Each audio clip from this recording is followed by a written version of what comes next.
To the common dominant. Greetings, good evening, hello everybody. Welcome to the Common Dominant Show. I'm Daniel Davidson. I'll be your host of this show this evening. Just a quick introduction of myself. I'm a community member, activist in Manchester in the UK, and I've been working with a number of groups for the embetterment of African progression. This is our first show, so hopefully people can engage with it, and hopefully there's many more.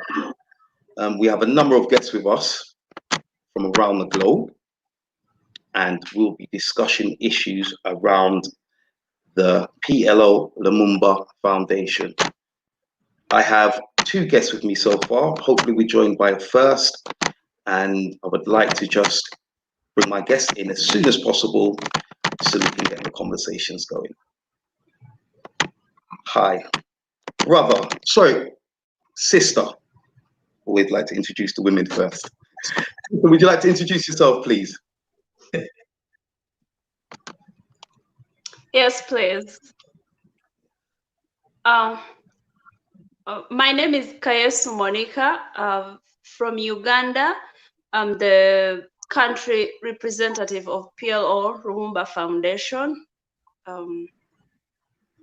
Yeah, I hope that's enough of introduction. That's fine. That's perfect. Thank you, sis.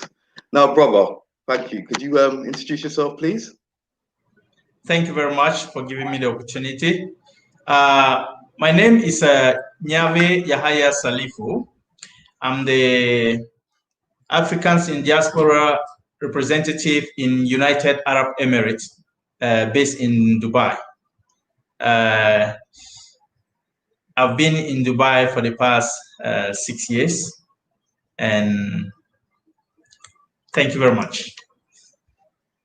Good to have you, brother. Thanks. Glad we're all here. And this is a blessing in disguise, because I think our ancestors saw that some way when we were separated around the globe, we'll be reconnected. Maybe not in this way, but it's a move forward. So I just like to give thanks to our ancestors for bringing this movement forward still.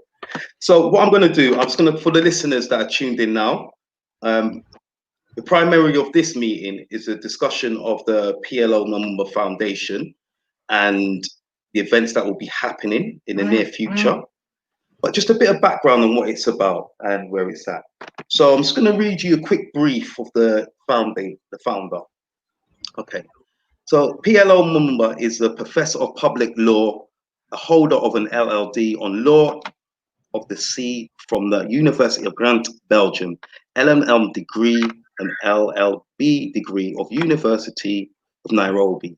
He has been trained on human rights at the Institute of Advanced Legal Studies, University of London in the UK, humanitarian law at the Royal Warburg Institute, University of London, Sweden, on the international humanitarian law in Geneva, Switzerland. He is an advocate of the High Courts of Kenya,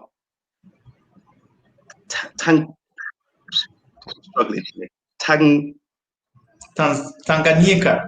That's the one, brother. I knew you would come in handy for me to save my life. and certified mediator. He is a former director of the Difference Kenya Anti-Corruption Commission, which is the KACC, now Ethics and Anti-Corruption Commission, which is the EACC. He is founded trustee of the African Institute of Leadership. He currently practices law with Lumumba and Lumumba advocates and coordinates activities and agencies of PLO Lumumba Foundation, which he is the founder of. Oh, so this man is very decorated. I've seen a number of his videos across YouTube and I've heard him spoke, and he's very inspiring. He sounds like the kind of leader we need in power. I'm not sure why he's not in the mainstream media. I've got a funny idea, because he's a bit powerful than common folks that's in lead in Africa on the continent right now. But what I'm really interested in is this foundation. Now, brother, could you tell me why a bit more about the foundation from your perspective, and why did you choose to get involved? Just like you mentioned, he's a household name in Africa.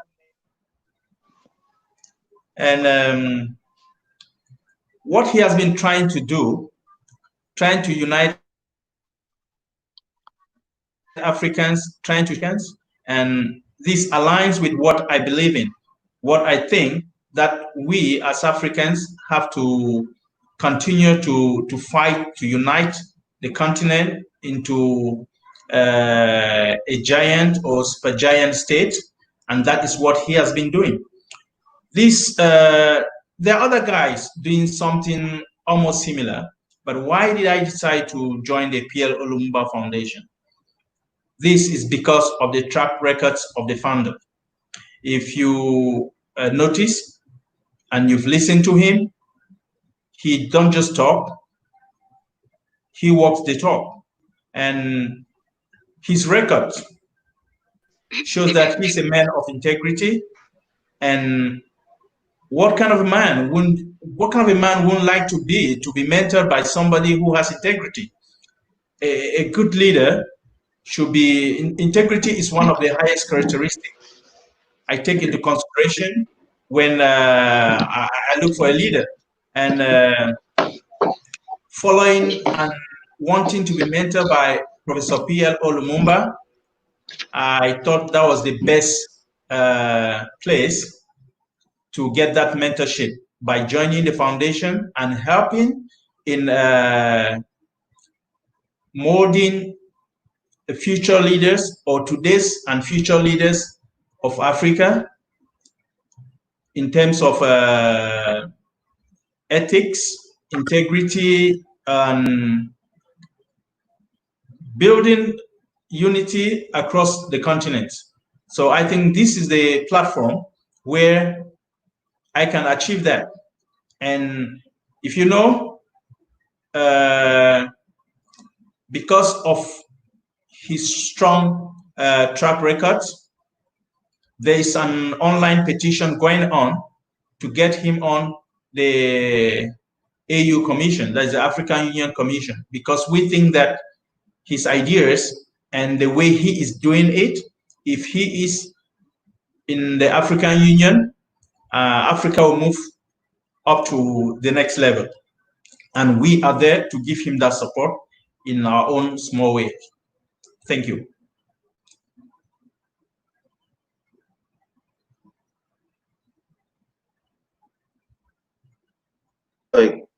Yes, thank you, Roa. Thank you. That was very in-depth, and that was a reasonable explanation for joining. And I kind of agree with you in terms of his integrity. It's very good to have a strong integrity when you're claiming to want to move the people forward. Can I just introduce a brother that's just entered the group as well? Brother Razak, is that you, sir? Yes, comrade. I think Daniel, right? Daniel. Yeah, guys, Salifu, Monica, welcome to the show. I think it's your first time. The last time I was here with Evos, and we talked about the foundation. Thank you, Razak. Makwe, mpele zana akateza.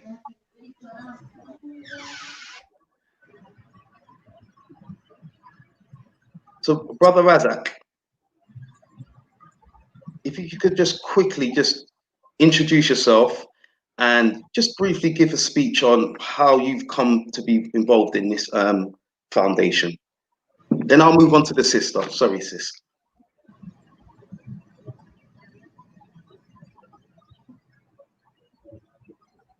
Brother Razak, are you still with us?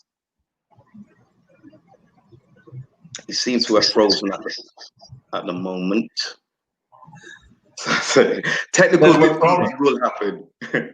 Sorry, sister, would you like to just give me a brief on your involvement in this organization and how you come to be involved?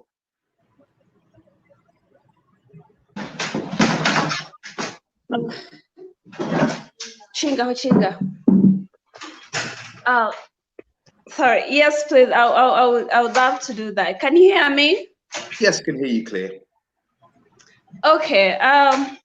How I came to join the foundation. One, it's for a deeper purpose and meaning to my life, particularly as an African, and not just an African, but an African who really cares about the well-being of everyone else in Africa. And having been to the university, I had watched from the literature how we were told how everyone treated us and what the book said about us, and I somehow knew there was something wrong about everything. That was way before even I got to the university. Even in high school, I always thought there was something wrong about everything about our society and community, especially to the Black people and the colonization, the slavery. And then, so it was then that I started to search for the purpose. I knew, having trained as a lawyer, usually we want to think and assume that life is already made for us. You're going to make a lot of money, you live a happy life. But I think money wasn't just enough. I needed a deeper meaning to my life. I needed a purpose to pursue. And in that pursuit, it was in 2017 when there was a conference in Kenya. I decided to go and join. It was about Young African Leadership Forum. So it's then I went and I encountered Professor for the first time, and of course he talked to us, and from then it's when I admired even his style of leadership. He wasn't the kind of a person who is before everyone, and he's a well-informed person. He's so educated. He knows his life is all round and made up. But he gave every one of us to give our opinions, and it was the very first time I felt my opinions mattered. It was the very first time I spoke out my heart and my feelings towards the community, and actually people paid attention. I wasn't thought to be crazy because all the places I'd been to, I had attended several conferences in different countries where the moment I started to speak, they said I'm either too analytical or I'm crazy or I'm from utopia kind of world. They said, why can't you just adhere to the system and make money? You're lucky, you're a lawyer, you're destined for greatness. But all that wasn't great for me. So that's how I got to get into the foundation. And I remember after the conference, I was like, what next then? Okay, we attended the conference, it was fun, but what next? What much more can we do? And then that's when I was introduced to the foundation. I was like, okay, then I was still at the university, and I couldn't wait to start a chapter the moment I got back home. So that's how I got into to get to start working with Pierre Lumumba Foundation, because it gave me a purpose and a deeper meaning to a life where just living on your own or making a lot of money is just not enough. Because I believe building a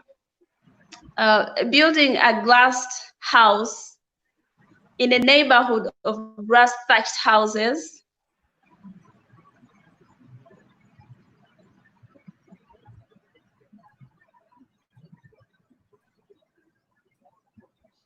Sorry, sister. You are never going to have peace.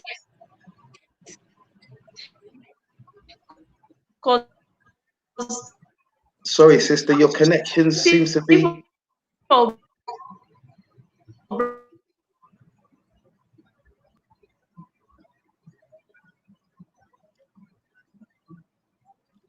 Monica, I think Monica's connection's playing tricks with her. So this opportunity. Can you hear me? We can hear you now. We just missed the last bit regarding glass houses. Can you repeat that, please? Yeah, I said there's a saying in my language that it's breaking. Building a glass house in a community of grass-thatched houses, people are going to break your glasses because they don't understand the meaning of glasses. So it's important to incorporate everyone and go forward. Because me knowing my rights as a Black woman and as a Black child, as a Black daughter in Africa, it's just not enough that I'm going to be happy, because it still pains me when my sister or my brother elsewhere is being demeaned just because they are Black. And I thought it was so important to take part in this cause and to make sure Black deserves the place it should have in the history, on planet, and that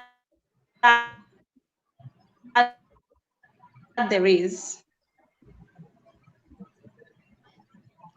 Okay, Sister Monica, thank you very much for that. Yes, I see where you're coming from and how you're entering into this very silent. It sounded very passionate for you as well. Something that you couldn't deny.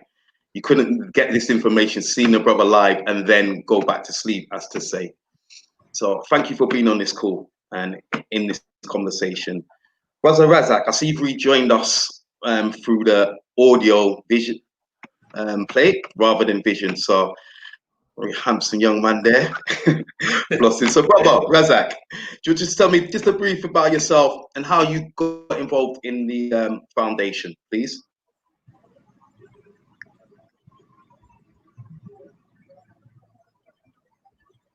Brother Razak, are you with us, sir?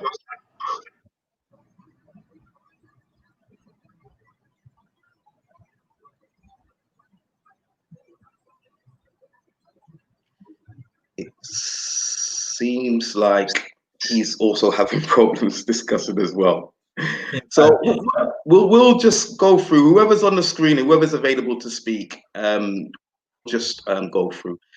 Just to be aware, there is 4 of us, so we have to kind of give each other time, a second or two, to either respond or finish talking. That way the conversation could be flowing and we're not missing anything or interrupting in any way. I don't want no one to look back and look in this and think getting headaches, because you know a lot of people, they can only concentrate for a certain amount of times because of this world we live in now. Yeah. Okay. So Brother Salifu, I just wanted to ask you, and I'll lead on to the other things as well. Well, for myself and others that's born in the West, which from the UK, whether it be Americas, a lot of us we only see images of Africa and the continent as being wealthy, but yet underdeveloped. The education that we had of Africa and the continent was simply from slavery moving forward. A lot of Europeans believe that as well. But from, like yourself, that's from the continent, born on the continent, and for someone with my mindset, used to have my mindset like that, coming into it and understand about the foundation or even Africa in general, do you understand where we would get this from? And could you give me your perspective of the continent? And don't be biased because you're born there. Keep it real with me. Tell me how it is. Just a bit of the background on the continent, your experience, and why you would think we would think that way. I think that one of the things is our worlds are kind of different. In Africa, the way we look at things, the way we do things, the way things are actually happening is different from the way you out of the continent look at things and do things, because it's not kind of like something specific to Africans. In Asia is the same thing. They have a different way, the way they look at things and so on. Yeah, but our education, our culture, this is one of the things that there's much conflict, because when we study, most of the things we study are things that we cannot find around us. That is one thing. When we have to learn A for an apple, a fruit that is very difficult to find. So you see that we're kind of like trying to memorize things that we cannot visualize, things that we cannot find easily. Whereas when you learn these things, you can easily find them around you in the supermarket, in the shops, around the corners. But then, actually, our lives in Africa, we tend to like it because it's closer to nature, and we live in conformity with nature. Anything we do, we have to try to strike a balance. But then, some people may look at it to be kind of like primitive, but that is the stage we are, and we think that it is the best way to live, because through that way, we have fewer natural disasters, fewer sickness coming out from nature, because we want to construct, we make sure it is not, we are not too many in the same place. We make sure we want to harvest something, we think about how we are going to harvest it again the next day, or a few weeks later, or months, years, that we take that into, it is there. But then, when you look at the secular education, you look at the education we get in school, that is where most of the time is kind of like telling us the natural things we get, the learning we get from our parents who didn't go to school is nothing. But then we want to change that narrative, because we have looked at the natural way, the African culture, we look at the education that we get from the West, or what will I say? Yeah, the one passed to us by the colonizers, and we think that we have to change. We have to give the right narrative so that you guys who grew out of the continent can understand and see that what is presented to you on TV is not actually what is happening. If you come to Africa, you will feel very well at home. You will feel your issues may be less, because if you value life the way it is supposed to be, not in some kind of capitalist or some kind of form, man-made kind of design, then you discover that life in Africa is actually very easygoing and good. So with that narrative that we who grew up in Africa putting out, then you guys over there can then understand and see that it is not what you watch on TV presented by other people who are not Africans. That is the truth. So Africa is a good place. I'm proud to come from Africa, and I'm not going to give it up for any other place. Wherever I am, my heart is in Africa. Thank you. Shay, brother, thank you very much. Thank you. Sister Monica, you've been how shall I say, a mother on the soil, on the land, and studying as well. How hard, I shouldn't say how hard it was, how challenging, or was it challenging at all for you to kind of, your education and getting up? Because obviously a lot of times people's perception is that women have it hard, they struggle, they get through. But you're on the continent, you have family and connections, and there's a lot of people that do come to the UK, and it kind of not shocks me, but they come for a better life. And I'm saying, what's better than being on the continent? What's your experience as a woman on the continent? And I'm assuming, excuse me if I don't, that you have children and a family as well. So, and also you're involved studying as well. So just tell, for any women listening out there, that have that kind of perception that, I don't know, it might be hard out there for a woman. You know, could you just talk a bit about your experience and anyone returning as a with their family, especially as a woman, to come and try and support or find their home? Sister Monica? Thank you, Brother Daniel. It's unfortunate, or rather not yet, a mother, hoping to be one really soon. Okay.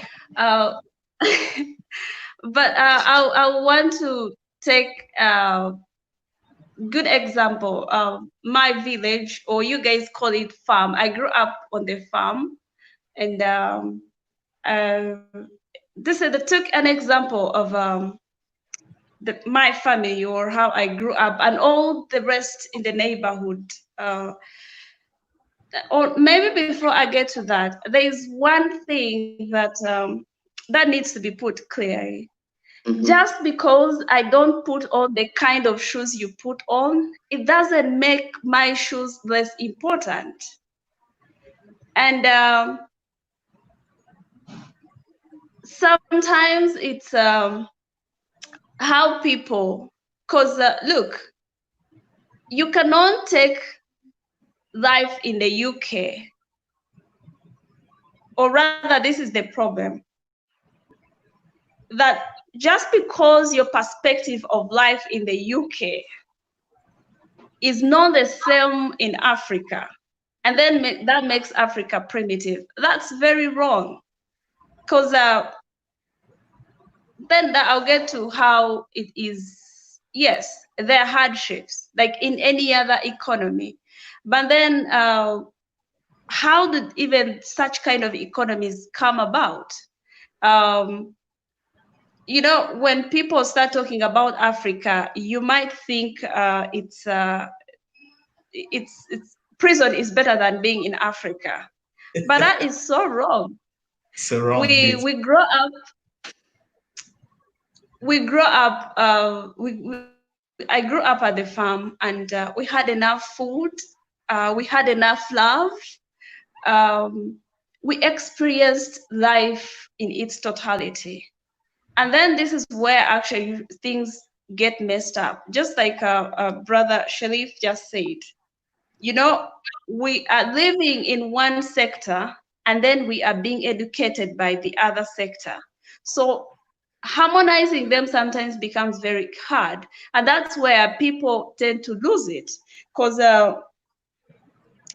and then, of course, the media and what is broadcasted every day, like a child wakes up, is like subjected to about 300 adverts, and, you know, all telling people how Africa is a wrong place. And then, which is not true. But remember, what you feed your mind at the end of the day becomes the realities of your life, even when it's not true at all. And when people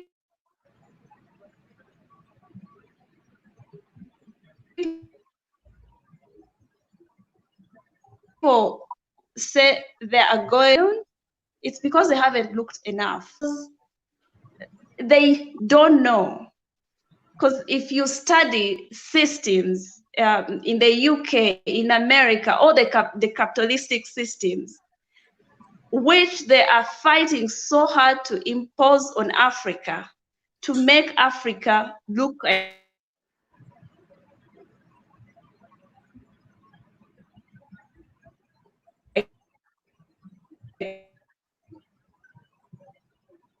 them.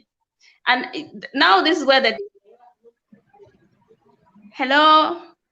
Yeah, can you hear me? I can hear you now. You was falling in and out, but we're bearing with you, so you just stay in there.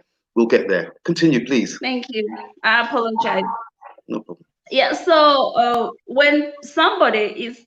How can I live a paradise to go in search for a better life in the UK? Please, this is in my opinion, and how can I live in a society where greeting somebody is considered backwardness? How can I look for a better life where being selfish is praised, being selfish is awarded? You know, those are the things, because of the kind of education we get. Remember, we never write the kind of books that our children are supposed to study. None of us. And in this regard, just a couple of us who decided to keep a keen look on almost everything. That's where we try to understand, like, why is this that way? How can you come in my country and tell me how to live life in my village? That is so wrong. And then, so I call that alienation. People are alienated. They think, I remember recently, there's a book I read when I was young, that green is always on the other side. I think people took it so personally that they started looking for green. How can you live a paradise like Africa? It's warm, food is fresh, and now they are starting to impose GMOs on us to kill our soils, to get our people sick. Africa, if you just understood what it is, you know, the problem is we never take time to understand our narratives, to understand what is it that we need to do, what is it that we need to do to improve our lives, that in the realities of our circumstances and situations. So to me, growing up, I grew up a happy child in Africa, swam in the rivers and played in the dust, and I went to school. I wish I had gotten better education in regard to teaching my pride instead of teaching me Western pride. And that's what most people fell victims to. They think West is better than. And then they forget that we feed the West. They take our resources, they took our people, they took our everything. And you think that's a better place for you? I think not. So I would go there to get an education of a better understanding of certain things. But Africa is forever home. And no place, believe me, no place.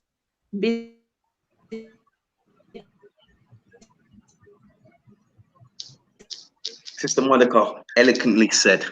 I hear you and respected.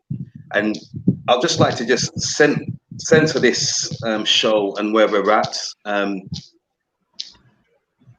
lot of questions which I'm asking the audience and my guests, it's for the purpose of the ones that are sat there that is from Africa and don't want to claim nothing to do with Africa, whether you're born in the West or you're born on the continent. These questions has to be answered because a lot of people, a lot of us sit here and criticize and point the finger and dictate and, you know, why in Africa doing for themselves? The reason why they're like that is because A, and the reason why they're B. And it's, if you're not getting involved, if you're not having conversations with people that are on the continent or from the continent or actively trying to advance the continent, then what you're doing, you're being part of the problem as well.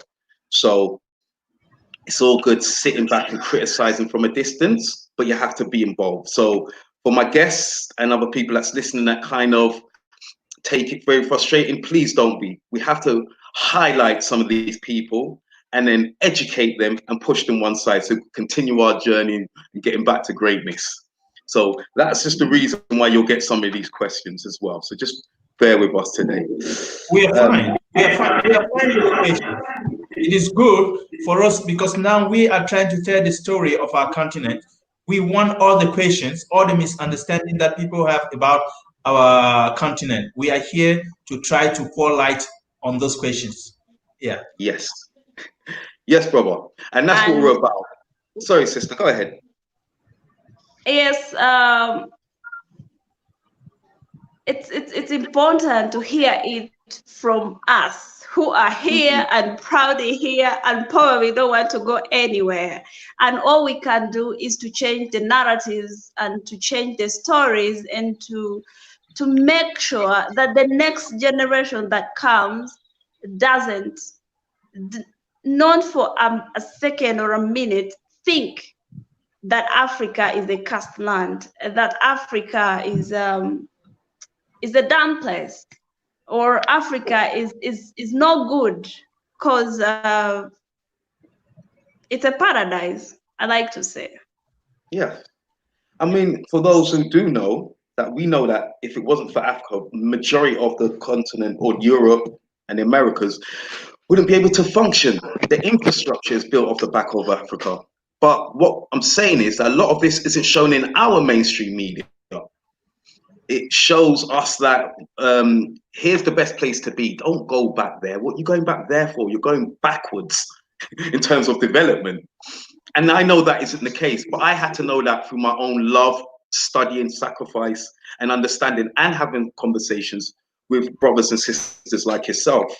A lot of, at the moment, not currently, but a lot of things coming up is like the corruption. Now, all the continents are corrupt. No one's corrupted than the UK and Great Britain. There you find a place corrupted than the Great Britain.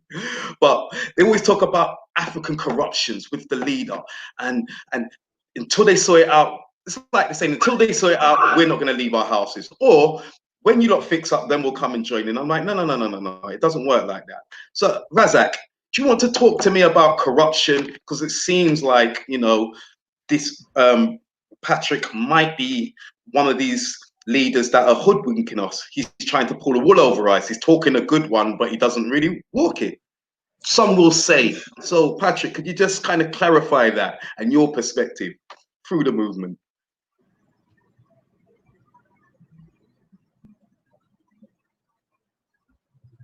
Oh, Patrick's not with us. Brother, you go ahead first, and then sister, you can join in as well. Corruption with our brother. To be frank with you, I know that Africa is not as corrupt as other continents. That I know. Because when you see in a country like the United States, where corruption is called as lobby, yes, you can see. Yes. But I think the issue why many people, even Africans themselves, think that Africa is corrupt or is very corrupt is because the corruption involves people that have nothing. You see, what I mean by you have a police officer asking for a $1 bribe or a 50 US dollar cent bribe. You understand? That is where the issue is. That is, everybody is feeling the pinch. But when you want to look at the total amount involved in corruption, Africa is not that corrupt compared to other continents. But the issue is people who don't even have anything are asked to give bribe. 50 cents, $1, that is the corruption. That is why we don't even want this, because our society, these kind of things do not happen in the villages. When people bring up their matters to the chiefs, they don't pay bribe. They don't pay bribe to get favors from the councils of elders who administer justice in the villages. But back, the educated ones, or the westernized ones, people who think that they are more civilized Africans, they are the ones doing all these ills. So this is what we want to say. Corruption is an African. It is not an African culture. So we need to kick that away. We don't want the police or whoever to collect the $1.50, although it is not much money, but we don't want them to do that, because that is not African culture.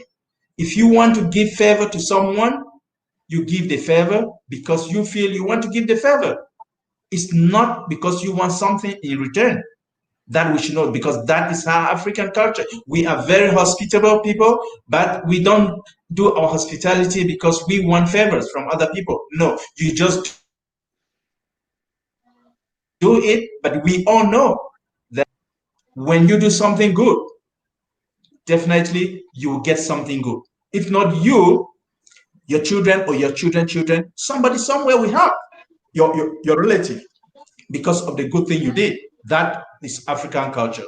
But saying, brother, you do something for me, I need to do something back to you. No, that is an African. And that is what we are saying. And that is why in PL Olumba Foundation, we are looking at integrity as very important. Because if our leaders would have integrity, they will refuse some aid that even come to impoverish the people. Some aid that comes with conditions that do not add any value to the lives of the people, but in return, instead kill the economy and kill many things that we would have done by ourselves. We have to fight things that are un-African, and that is one of the things that in PL Olumba Foundation, we are trying to build the leaders of today and tomorrow to know that if this is not going to help us, keep your money. If I have to take $10 million and then in return, you will be taking $15 million from my place, my resources, then what is the use? Have I gained anything? No. So we have to make sure we get good deals. That is what we are talking about. Thank you. Thank you. Yeah, but before I hand over, I would like to talk a little about what our sister Monica was trying to talk about. It's the truth. You will notice that the people in the villages or small towns in Africa, they live their lives without being in debt. But those who work and live in the cities, to construct a house, to construct a building, maybe you might have taken loan, and then you have to be worried to pay back that loan. That is the case. I know that is the case with you guys in UK. But then in Africa, if you stay in the towns, the village, you see that you have most of the things you want. You can get it from the community forest. You can get it from the community jungle. You harvest the wood to build your houses and to feed yourself. You grow your food, and good food, organic food, you see. And then you don't have to be worried about repaying the banks all the time. So all we need from the government is just give us some good education that we can use to develop ourselves.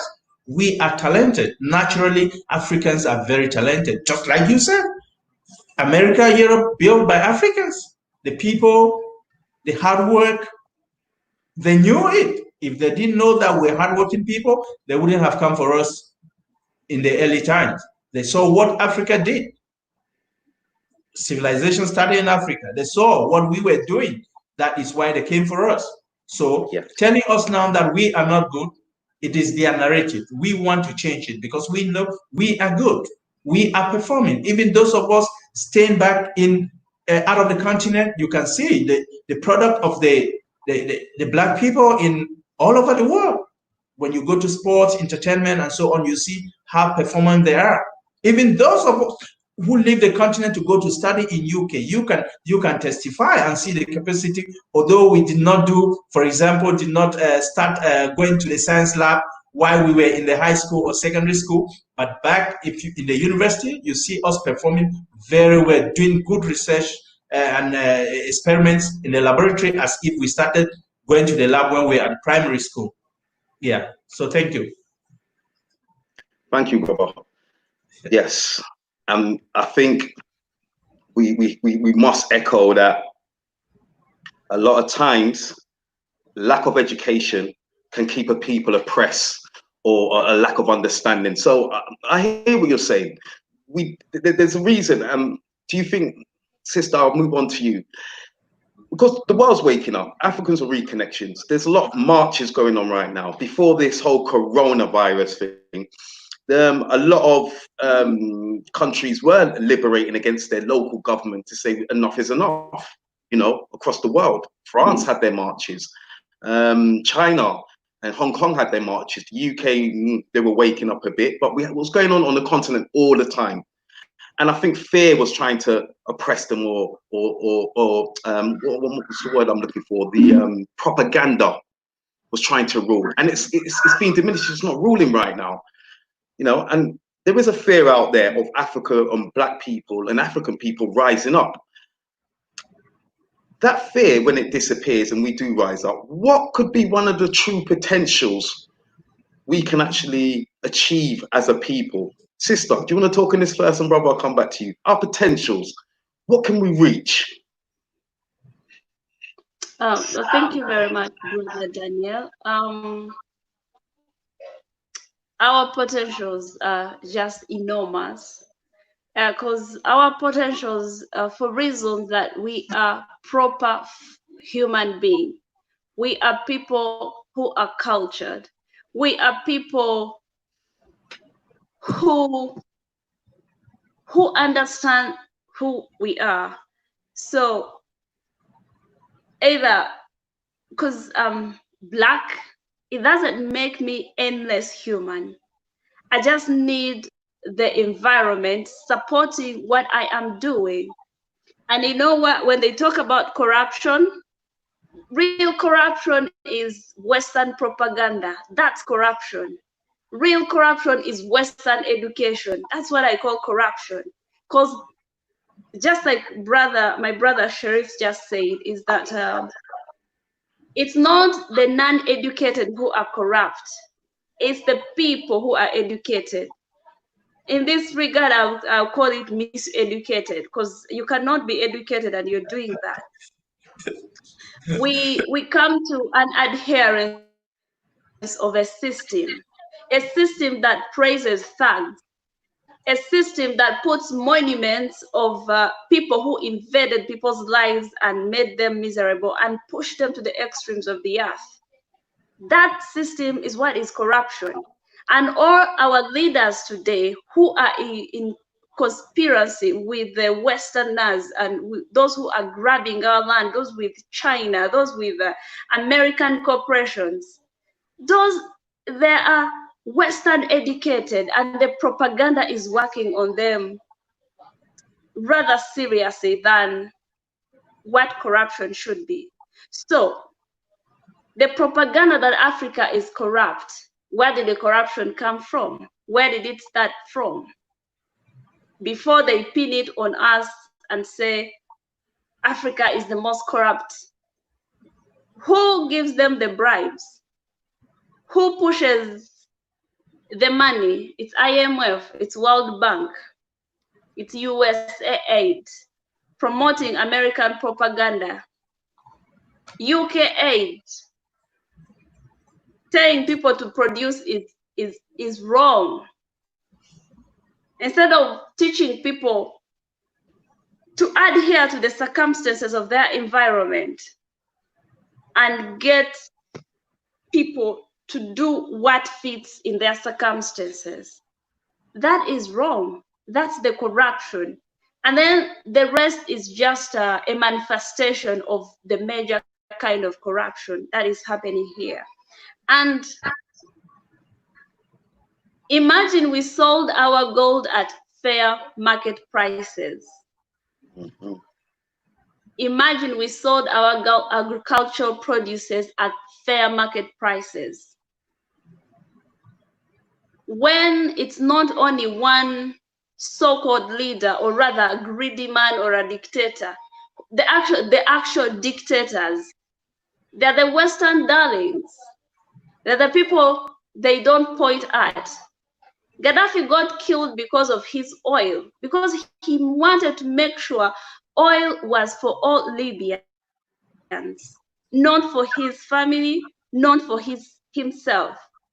He got killed for that. Now you call us corrupt? The killers, NATO is the corrupt institute. America is the true definition of corruption. Look, imagine how Libyans lived before Gaddafi died. And now with the so-called, they call it democracy. I call it colonialism. Mm-hmm. Look at how Libyans are living today. They are being pushed back to 50 years or 40 years before Gaddafi came into power. And that's the kind of corruption. So if we sold our produces at a fair market price, if we traded, if I worked hard on my farm and I have the produces and I have fair market prices, what can stop me from building? Because after that, I'm going to pay taxes. And when I pay taxes, hospitals are going to be built, medicine is going to be built, research is going to be supported. But guess what?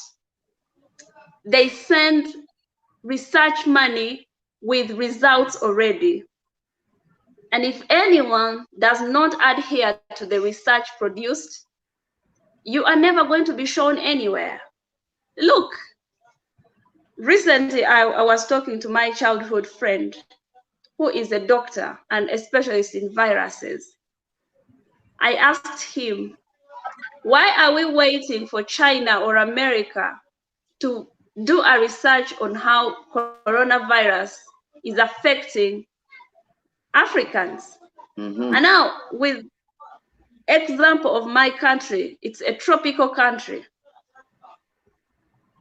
I am not a scientist, but logically thinking, the virus wouldn't affect somebody in a tropical weather the same way it is going to affect somebody at the coast, or the same way it's going to accost somebody in the northern hemisphere or in the extreme south hemisphere. It's not going to be the same because we are exposed to different environments. I asked him, why do we have to wait for them to determine our research? He told me, I tried several times to make sure my government gives me the resources so that I do research on even mere malaria.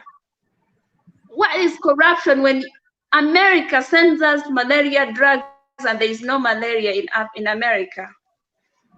That's corruption. And why? Because their extended hands, who are the so-called leaders in our countries, allow that. How much would it be more cheap if the government sponsored a research, a medical research like that in 6-5 years, and we have a permanent cure for malaria? But they don't want, because the pharmaceuticals have to sell. That's corruption. So if these guys took off their knees off our shoulders, and now I don't know if they are willing to take it off as civilized human beings like they call themselves, or we have to push it away. We are going to develop our institutes on our terms, in realities to our circumstances, in realities to the weather, in realities to our hands, in realities to everything about us. And trust me, 2, 5, 10, 20 years, our children walk tall, black or brown babies, very proud that maybe their mamas and their papas did this at a particular time like this. So if I answer now your question, we have potential for one reason, because we are full human beings. We are actually civilized. When you meet a villager or those they call primitive, they're the most honest people. They wish good for all.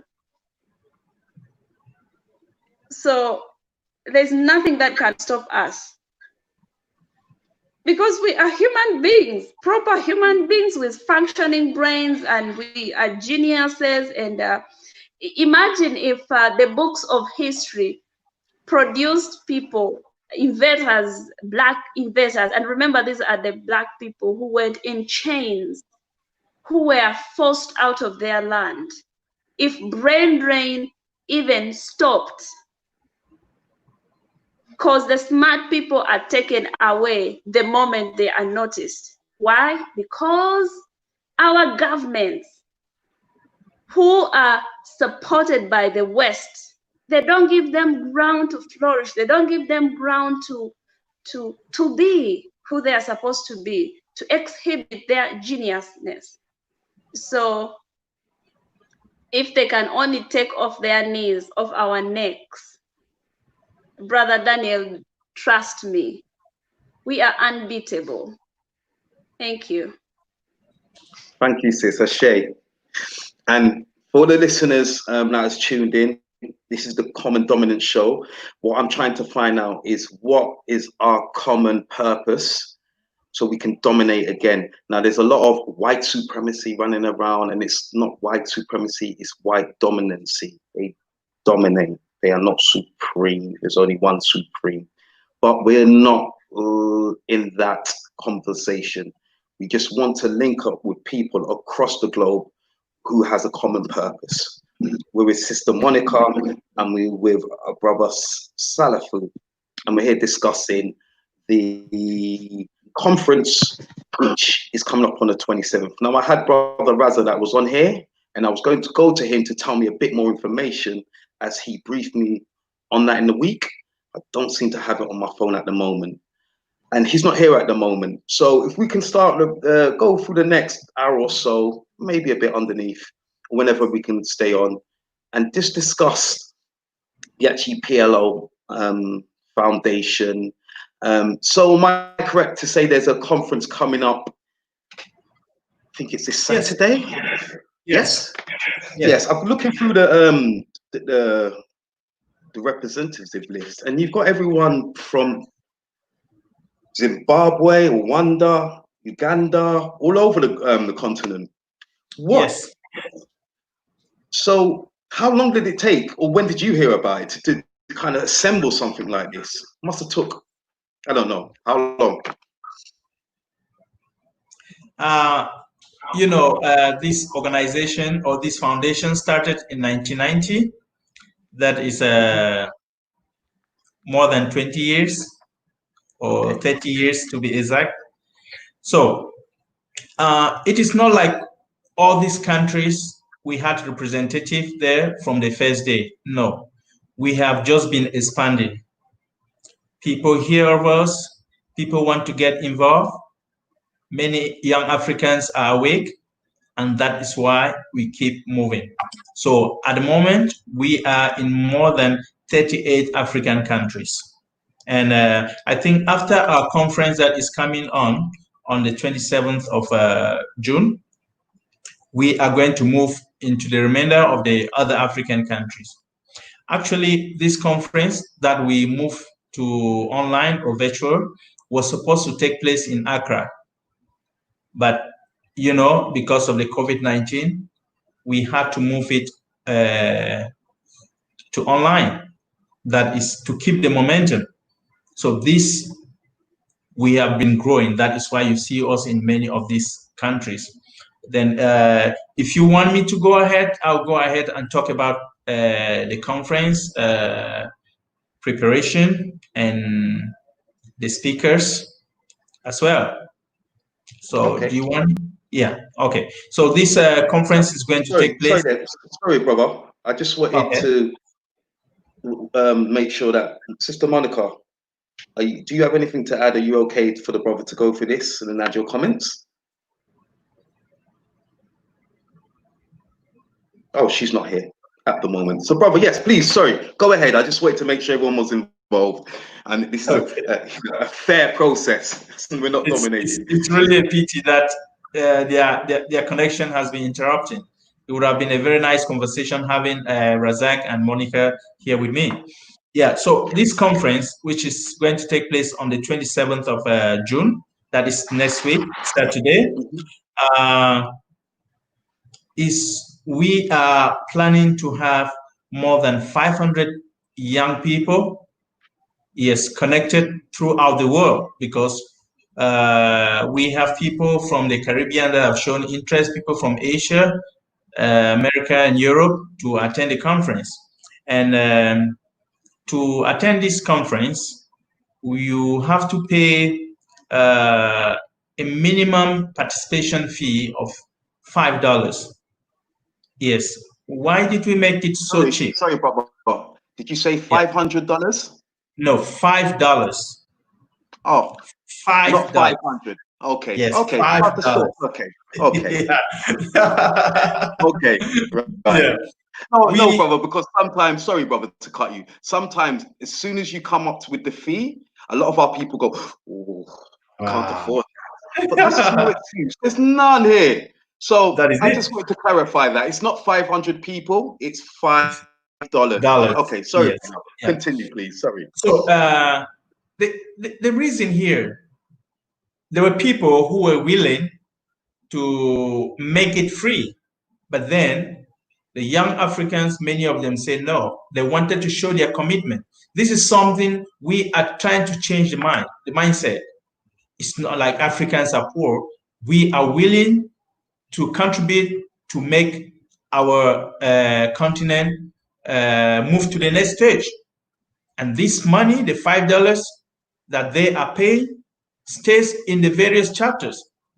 None of the money goes to the head office. So you can see the way we are doing things. You see, none of the money goes to the head office. That money the people pay stays in the various chapters to do work in the chapters.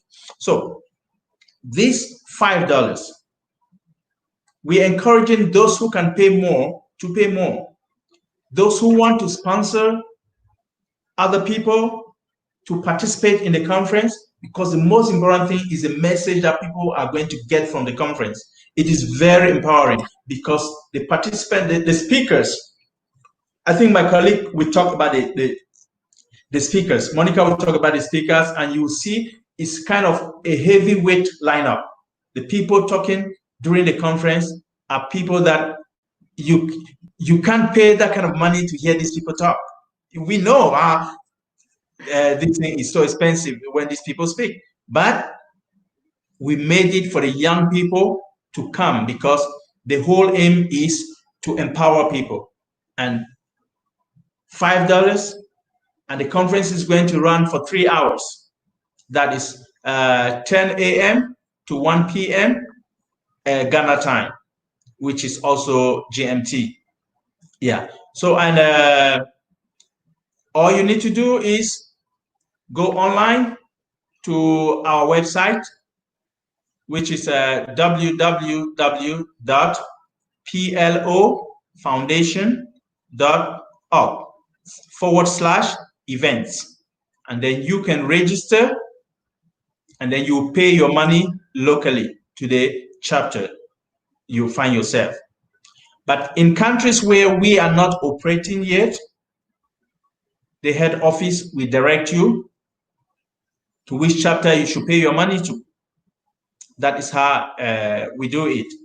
And the theme of the conference is Pan-Africanism, the role of the young Africans. So it is something that we take the young Africans is our heart, and we want to make them, we want to make the Africa of today and tomorrow be a better one compared to the one that we passed. Yeah. Thank you. I'm ready to answer any other question any details you want to know about the conference. I'm here. Thank you. Okay, then. We'll get that information and we'll put it in a link description after this video, so it then goes out when we're on broadcast anyway.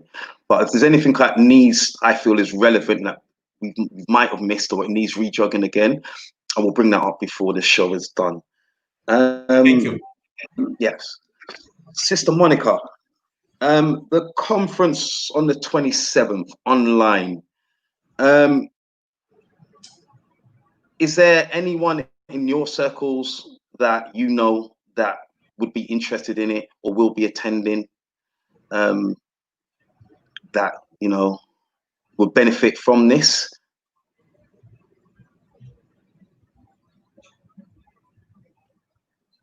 Sorry, Sister Monica?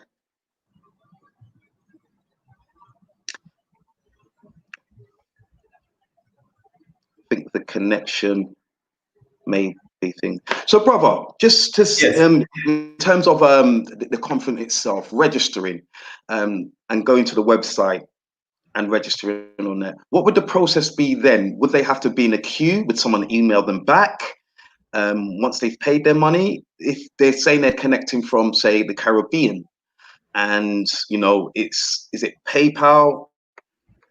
I know it's waiting to start, and we might concur some of these issues when it's running. I'm just trying to predict for people that's listening and may lastminute.com jump in and go, I want to be involved in this, but I haven't got this or that. How fluent would it be? Or is there, how many ways can you get around the actual joining the conference online? Okay, it is very easy. That is one of the things when we were designing everything, we tried to make it very simple. So this is how it's going to go. That you remember I told you you have to pay to your country chapter. The chapter you find yourself, that is where you pay, because we do not want people to be spending $2 to transfer $5. You see, that is one of the reasons. So you just pay the money to your country chapter. And then for those from the Caribbean, for example, where we don't have a representative, what you do is you will use the PayPal, and we have a PayPal address. So when you do your registration, we are going to get back to you via email. And when the link for the conference is created, we are also going to send it to you via the email you use to register. Right, okay. And do you know who is actually got the mammoth task of hosting and managing such great speakers? Because on that platform with so many speakers, and you know, timing them as well is going to be a task. It'll be brilliant. But do you know who would be the lead? Okay, we have some brothers in US that will be helping with the technicals. And then, yes, in terms of moderating, we have our sister, Eni Tata of the Pan-African Daily TV. Yes, and one of our country directors, Miss Shamil Agosi, they will be the one to moderate the event. But I think we'll be having more of such events in future, and we'll be looking at more people to help out in this aspect, because the technicalities, the moderating, just like you mentioned, these are heavy tasks, and we like people with a lot of experience to help us in that. So that is what we are trying to do, because one of the things is we are also pulling resources, human resources together, who can mentor the young people into, for example, look at what you are doing. This is great. We want young Africans to be able to be doing something like this. We have to tell our story. We have to tell our stories. We need to get our people to be able to tell those stories, like what you are doing. Thank you very much, Brother Daniel. No, it's my pleasure. I've been here for all my life, and the other day I got a phone call saying we're doing spiritual classes, learning about the creation of law in Congo, and I'm like, and you're phoning me? And I was so emotional because we don't get that in the West. We've been battered, and we've been, you know, stepped on and pressed on and made to feel like, well, it's not quite your home, and if you don't like it, go back home. And then we get another straw that says, well, you're not quite ready to come back yet, and things like that. So the fact that I'm speaking to people that are involved in the continent, my brothers and sisters, and you know, you're welcoming me in, or you're having a conversation with me, and it's fluent. That's my pleasure for you to say thank yous for, you know, coming out and actually inviting me into this conversation. So if it wasn't for you, I wouldn't be doing this. Yeah. So thank you very much. Sister Monica, I know we're having technical difficulties, but I'd rather catch you while we can. Is there anything else you would like to share in this stream on common dominance regarding the commonalities and the conference and moving forward with the youth? Because I'm thinking you should do a lot more of this. I mean, I could only imagine when all the representations of all the countries have one stream, how brilliant that would be for me to promote to the community and the globe. Is there anything else I should keep in mind, apart from what you said already, but in terms of give me something inspiring, give me something to spark me, to keep me going? Because I'm already on fire as it is, but I just need that little gem from you, you know, bit of wisdom. Thank you, Brother Daniel. one thing I would like to say is that together is powerful, and if we are good scholars of history, the little history that was able to survive in the books of those who divided the continent at the first place, that one of the best ways they lured or they were able to conquer the powerful kingdoms in Africa was you divide and rule. You turn me against you, or rather Sharif turns me against you, and then he conquers me, and later he conquers you. So together is powerful, and that's why it's so important for young people across the globe. If you know that Africa is your home, it doesn't matter where you find yourself. Africa is home. We need to come together and form how we should get it to powers it had before the invaders. And we should learn from history, or rather there's a saying in my language that together a set of teeth bites a piece of meat. So if you have scattered teeth, you are never going to bite a piece of meat. So that's why I say together is powerful. And we have an opportunity for a mentor, like a PLO, Lumumba Foundation, rather a PLO professor himself. And he is extending his wisdom and inspirations to us who are ready to grab it. So let us come together, and because we either do it or nobody's ever going to do it. Forget about this so-called UN. The other day I was seeing people celebrating the Security Council, the non-permanent seat. Why should it be non-permanent seats? And yet, when they're producing reports, insecurity is very high in Africa. It doesn't make sense at all. So it's time to do things on our terms, but we cannot do it single-handedly. Gaddafi tried to do it and he was taken out. Have you tried to imagine if the whole continent came together and said, nope, you are not touching him? But because everyone, we are safe in our little nothing. We feel safe in our little, because we think we have peace. But you can never have peace if your neighbor is on fire. If African countries came together and they rescued the economy of Zimbabwe, Zimbabwe would be flourishing. And you know, like, you'd rather spend $1 into your neighbor, because somehow, somewhere that help comes back. And that's a belief we have in Africa. It either come direct to me or to my children or to my mom or to my any other brother or sister out there. So we need to come together, and this is a platform like this foundation. That's why we have this mentorship conference, and having people who have Africa at heart coming to talk to us, and we come forward with a solution on how to move forward our continent. Otherwise, like the Bahrain conference of the Bahrain conference where they came to petition us, they are still in those conferences. Mm-hmm. Yes. So we either have our own conference on how to protect the walls of our beautiful land, the walls of our beautiful culture that was eroded.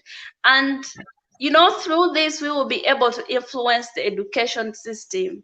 The education that tells you you are inferior, the education that tells you actually colonialism was civilization, that kind of education. And that's why people, at the end of the day, they look at the West as if it's the place.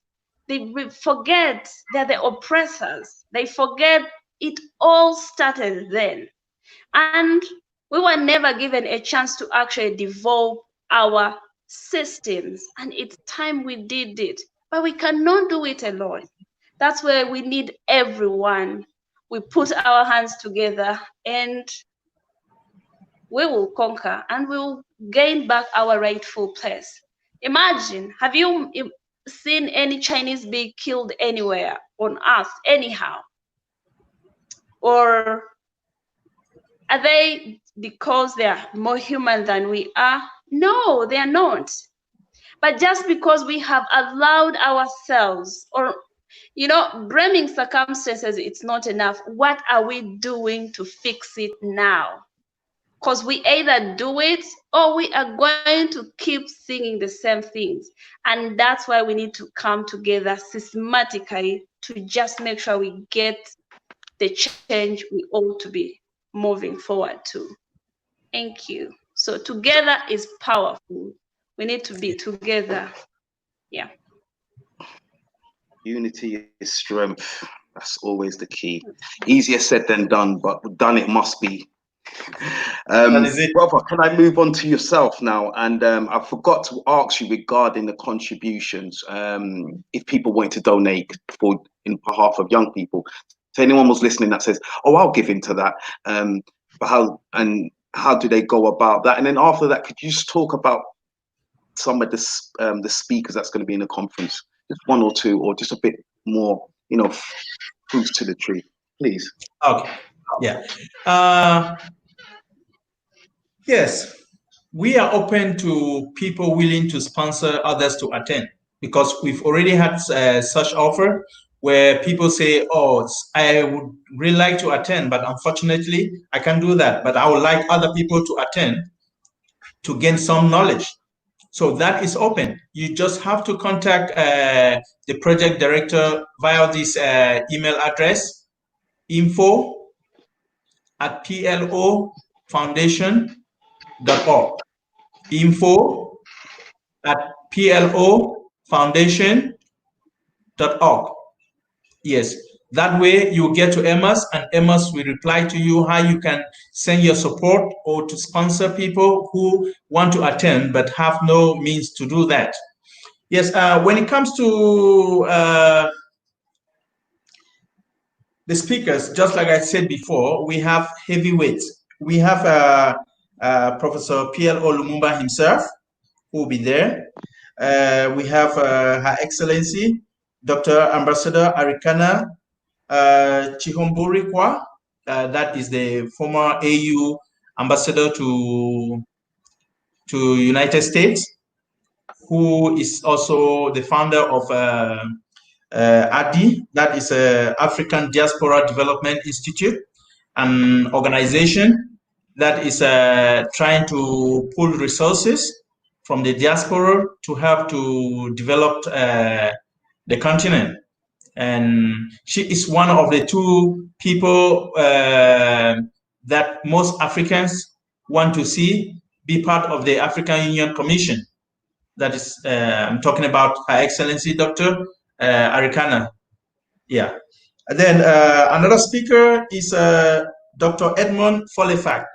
Dr. Edmond Folefak is a Cameroonian American oncologist in Ohio State University Comprehensive Cancer Center, James Cancer Center, and Solove Research Institute. We have other speakers like Mr. Kelvin Kaunda, the Chief Executive Officer of Eden University, Zambia. Then we have Honorable Temba Meliswa, who is a member of parliament in the Republic of Zimbabwe. We have a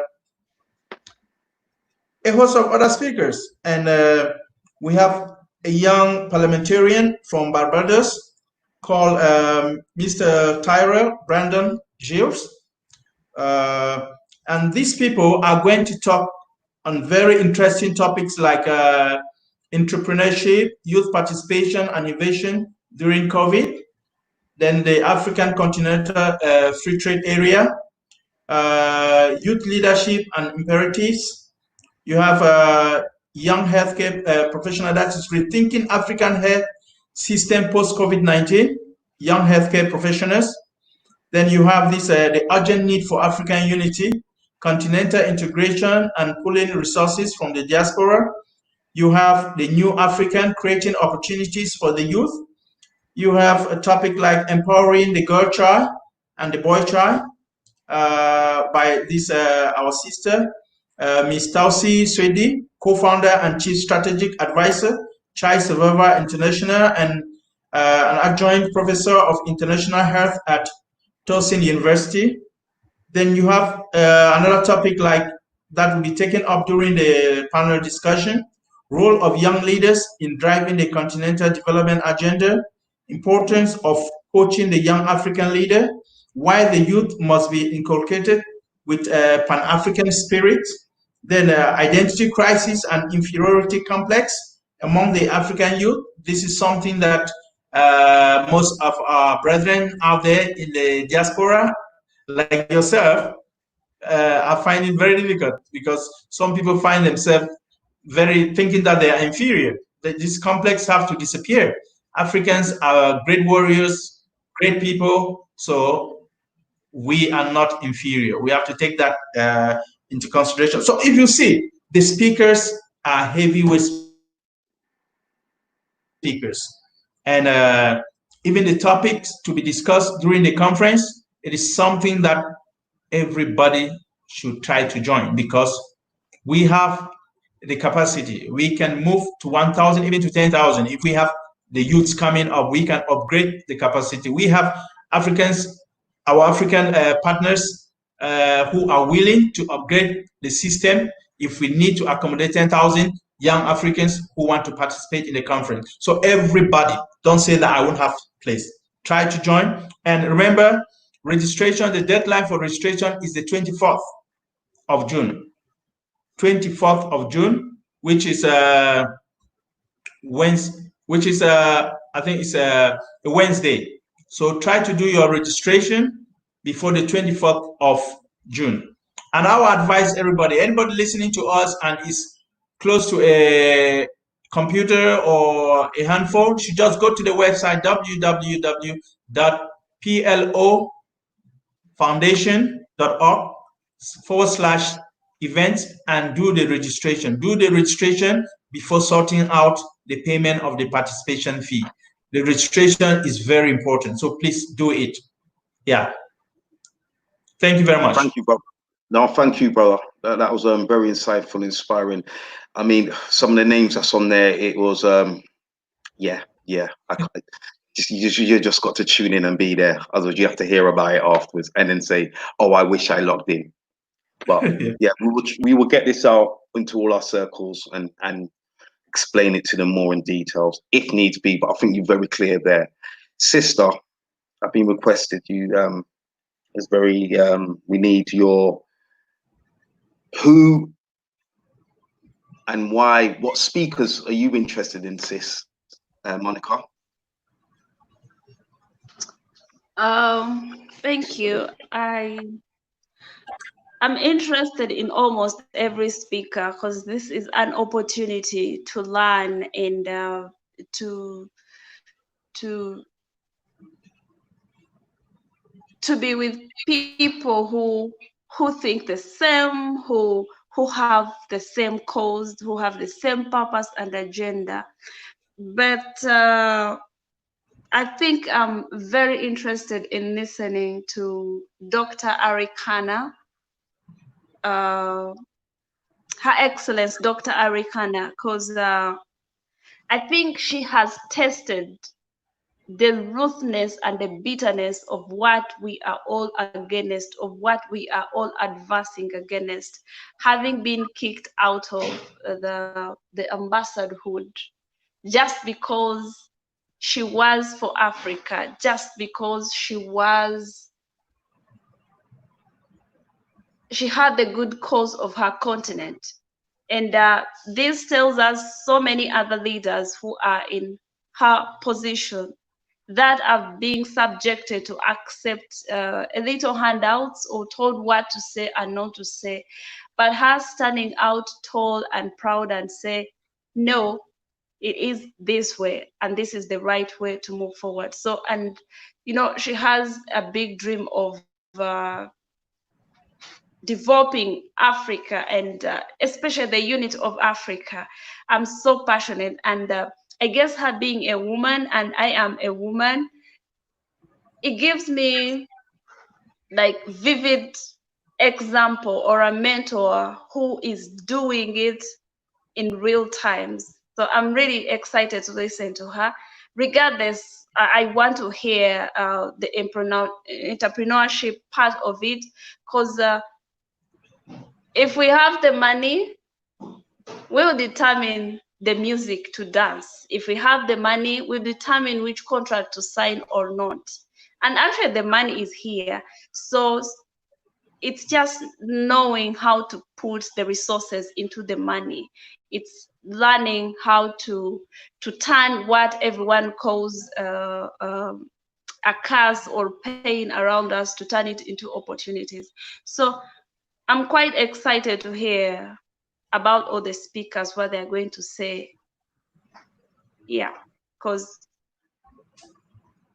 it's all important and useful, and collectively we will make one bundle of success. Thank you.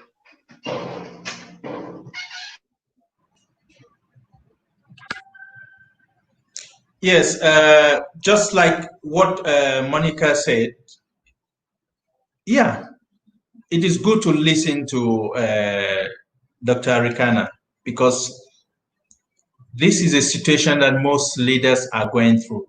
When you want to stand for your people, then you get kicked out. So we want to see that it is better to be kicked out for standing for your people than being there to sell out.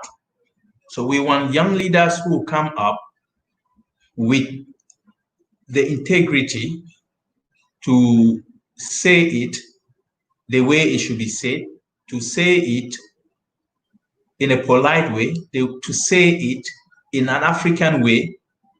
We are not creating leaders or people who will come up to lord over other races or other people. No, we want a world where every race will have its fair share. We are not talking of equality, because nothing is equal. We are talking about fairness. If you are taking our resources, then we should be able to dictate the terms. That is it. The leverage, we have the leverage, we should dictate it. So those are the kind of leaders we want to bring up today and tomorrow. Be able to do things for the people, not for themselves. Because in the end, you want your legacy to be the one that somebody will sit behind and say, oh, because of this guy, because of this group, because of these people, I changed my life for the better, not for the worse. That is the kind of thing. Those are the kind of leaders we want to grow for Africa, for today and tomorrow. Yeah, thank you. Yeah, and I think those are, yes. I think with us as well, we need leading from the front, which is from Africa itself. A lot of our leaders over here do not have the strength, or the mindset isn't back home with the people. So when it does come down to somebody speak up for us, someone step forward and talk about our issues, they're more comfortable in the situation than to, you know, get themselves out. Like you were saying, brother, you know, when you speak up, you might lose your job, or, you know what I mean, you might get casted from your career. But that's not what we need right now. We need people to speak on behalf. So we're willing, every single African, to find the strength to get the support they need to actually be who they are. That way it will naturally happen to us. We will have living examples and seeing that, and seeing yourselves and the PLO Foundation, that kind of shows us that the wheels are in motion. Now, in terms of groups and moving forward for the future, the PLO Foundation, once they're established, would they accept other groups that's already established? Is there a kind of a vetting system or kind of code of conduct in terms of criteria? Or is it the case of, I understand that you have your, I don't know, coming number of Pan-African Congress groups, Pan-African global groups, you know, in UK, we've had the Pan-African movement, which has been here for over 40 years. How could we work together and become a common entity? Or would it be the sense of, you work best on the left, you work best on the right, and we find a thing? How would that work? Anyone can speak on that. I think at the moment, it is still in the pipeline, because last time we had a meeting with the prof. He told us he was working with other leaders to see how they can get all the Pan-African movements on a platform where they can all be speaking with one voice, brainstorming, disagreeing to agree, and move together. In PLO Lumumba Foundation, we are ready and we are working with groups of similar mindset, because we want to move Africa to the next level, and we want to do it in an organized way.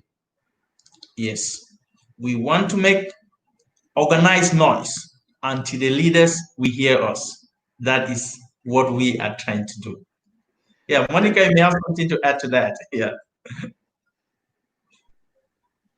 Yes, we are willing to work with any other like-minded person or organization, and that's why, like my brother Sharif just said, it's in the pipeline. We want to have it in a very organized manner, that we are not misguided in any way.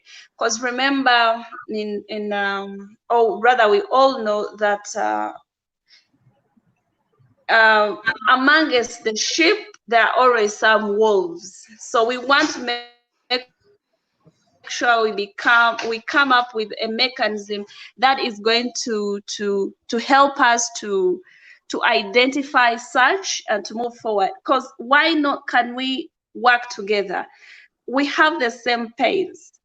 Just because your legs pain, and if for me my head pains, our bodies are hurting. So we have the same challenges, regardless of where you are. So if so many other people, and actually that enriches the movement, because people having a different whole perspective, but rather directed in the same direction, and these other ones also directed in the same direction, it gives us mass and energy and power to move forward. Just like I said, together is powerful. So we are looking forward to that, and we are working around it. Soon than later, we will be in cooperation with several other movements that have the same cause like we do. Thank you, Sister Monica. Sister, do you want to ask Brother Salifu anything, and vice versa? I wouldn't mind you two having a conversation, just briefly. We've got probably about 15 minutes left, but you know, it'd be good to see your interest in the conversation between yourselves, because you know, I'm just here. So please go ahead if there's one thing you want to bring up or discuss at this moment. Ladies first. Yeah. Okay. One thing I want to talk about is however where we got where we are today, all the circumstances that led us to be here where we are, they might not so much matter. Because guess what? When history is going to be judging, and we all agree that history is one of the best judges. So, and we have an opportunity to decide which side of history we want to belong to. And like I like to say, one of the greatest gifts that one is embodied with at the time of birth is choice. So we have a choice to change the narratives. We have the choice to change the bad education. We have the choice to teach our children that forget about what is in the history books. This is what it was, and this is how it's supposed to be, and this is how we are going to do it. So every Black woman and man who is out there, you have a choice to choose which side of history. Because remember, every time you keep quiet, you are sidelining with the oppressors. And now keeping quiet, we cannot fight the same way. We have different ways on how we get our problems solved. You can talk, you can write, you can sing, behave, dance. You can mentor, you can do anything. Pardon? Yeah. So fight the way you know how to.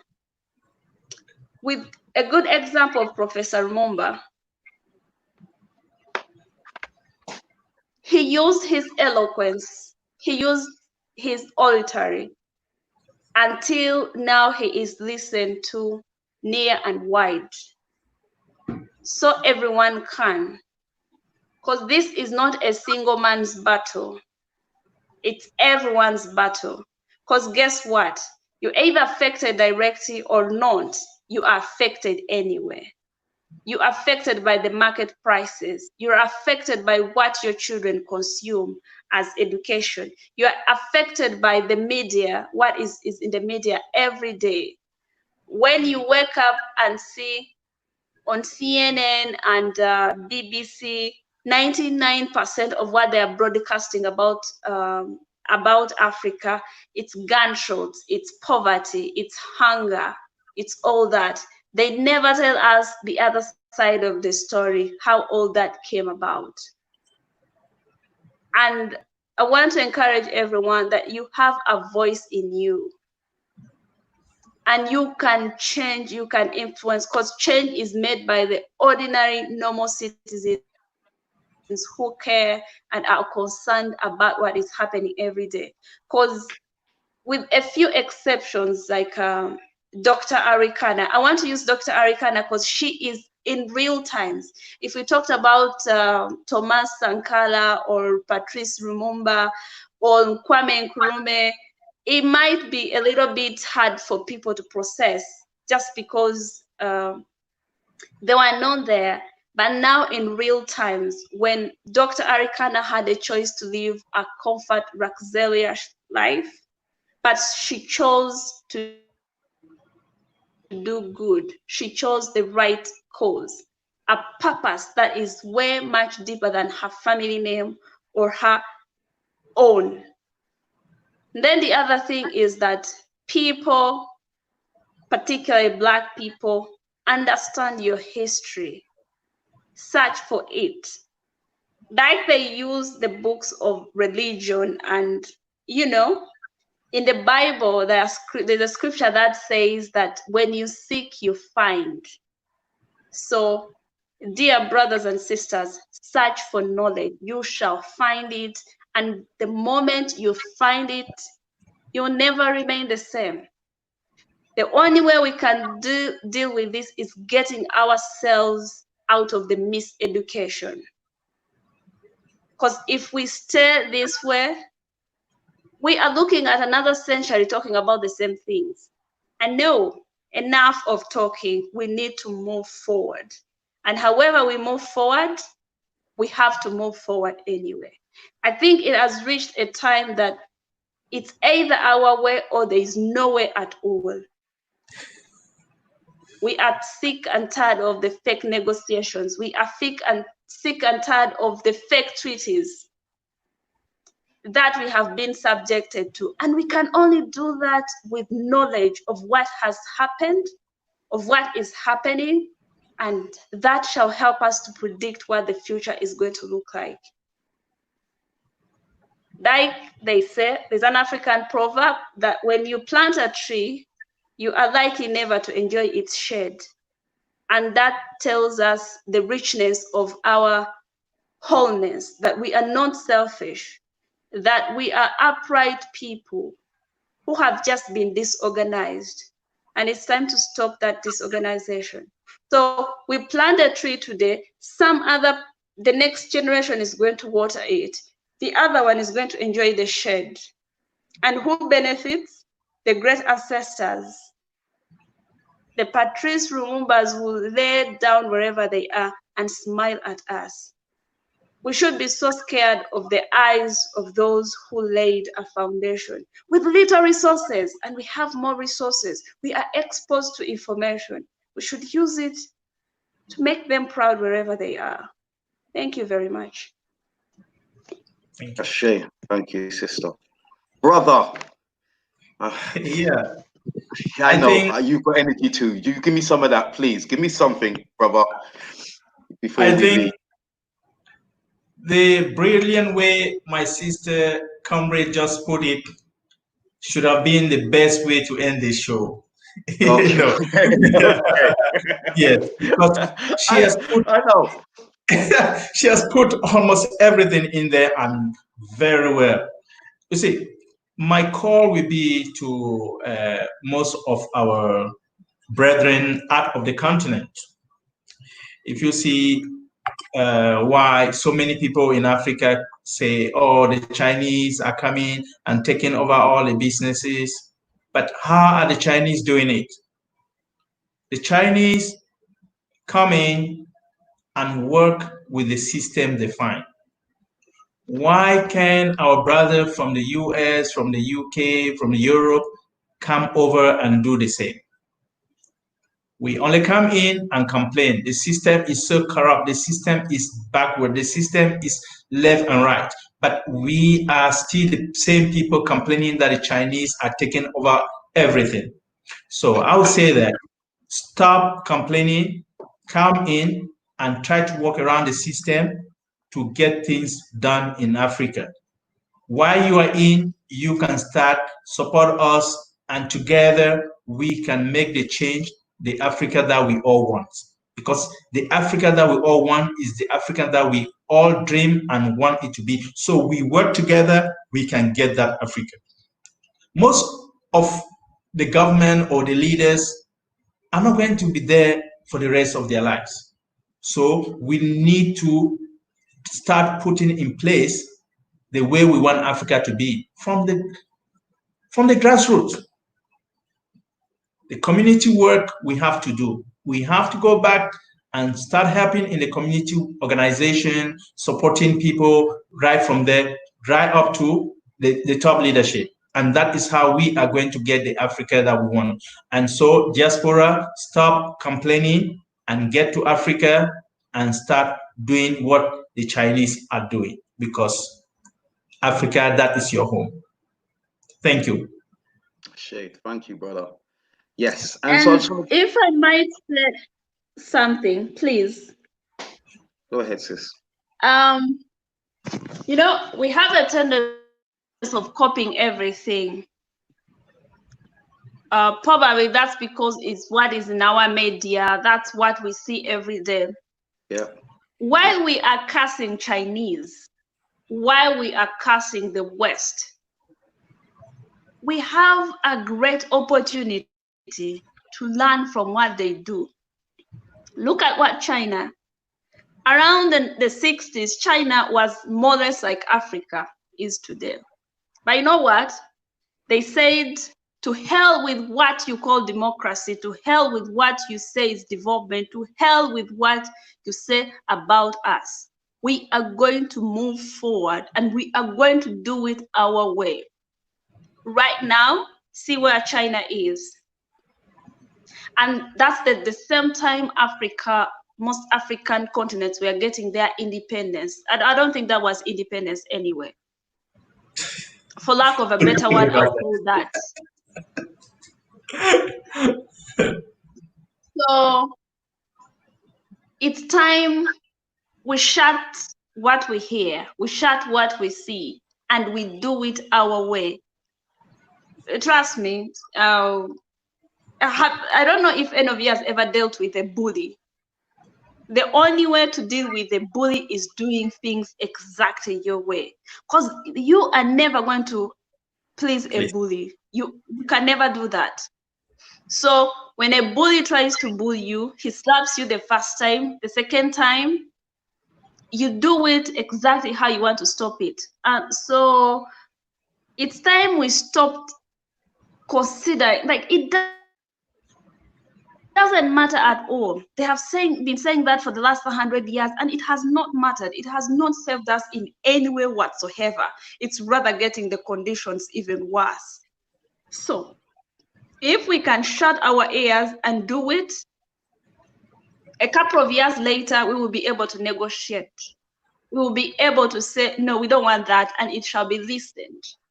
So enough of, there are several other things we can copy from them instead of copying how our music system industry is now influenced, or the dress code is influenced.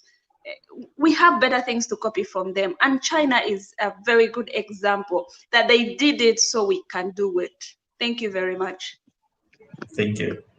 Thank you very much, sister. Thank you very much. And well, hopefully we'll be doing this show on a weekly basis, God willing. The next show we'll do will probably be after the conference. So I'll be encouraging yourselves and others to come back on the show, give us feedback.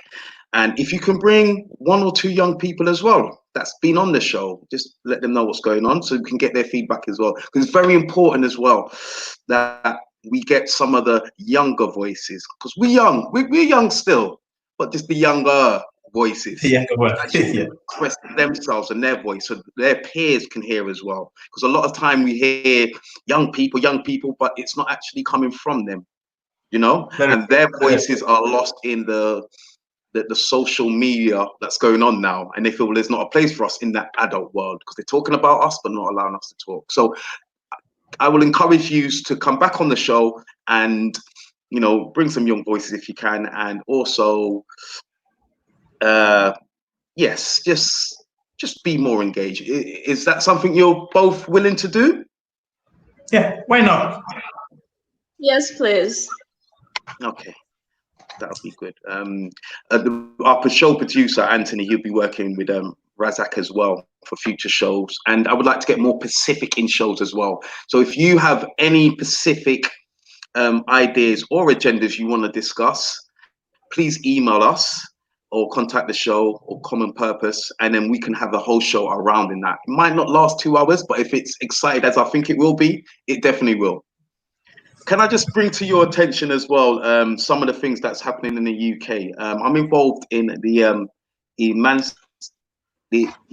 African Emancipation Day Reparations March Committee. We set up about 5 years ago, and I started as a volunteer, just going out in my community. How can I help my people? How can we reconnect back to the continent? And now I've ended up being a committee member where we're looking at liberating ourselves and making that connection with Africa. I'm finding this is one of the links I'm doing, so I can report back to the team that I've made another link.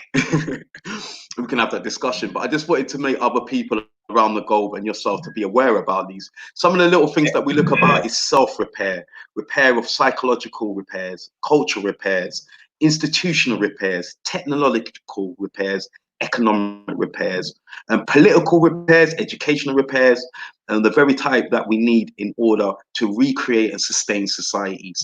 So these are some of the things that I'm involved with in the UK. So if there's any information anyone wants out there and wants a show we can have around that, that's something we can do as well.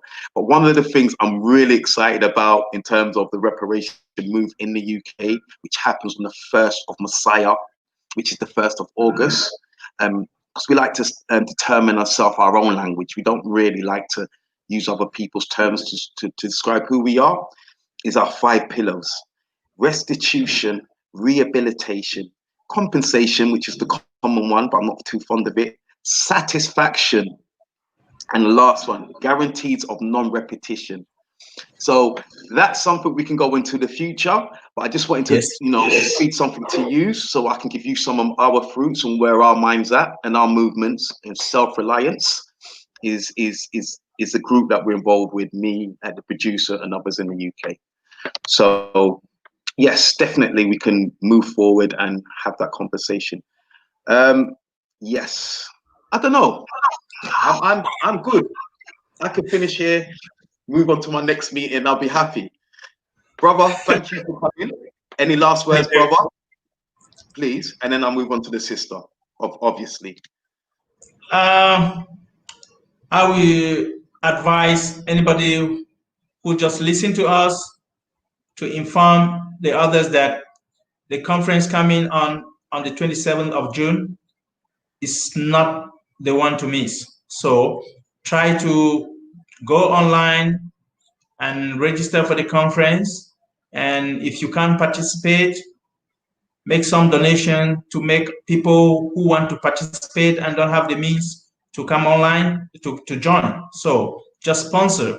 And it's just a 3 hours conference, but it is packed with a lot of entertainment and knowledge for people to gain. So young people out there, especially those in the diaspora, come and listen to what Africa is trying to do. We want us to work together to move the continent to the next level. Thank you very much for having me, Anthony and Daniel. We will talk again later from behind and see how we work together. Thank you. Definitely, brother. Thank you, brother, for coming. Sister Monica, final and most blessed words of yourself, please. Thank you so much. My brother just said it all, and no, sister, thank no. you so much for having us, and it'll be a pleasure to work hand in hand with you in the near future, and to get better understanding of what everything is going on, because again, like I said, information is powerful. When you know, it's when you can engage. So thank you so much, Brother Daniel and Anthony. We look forward to future engagements. You have a great time.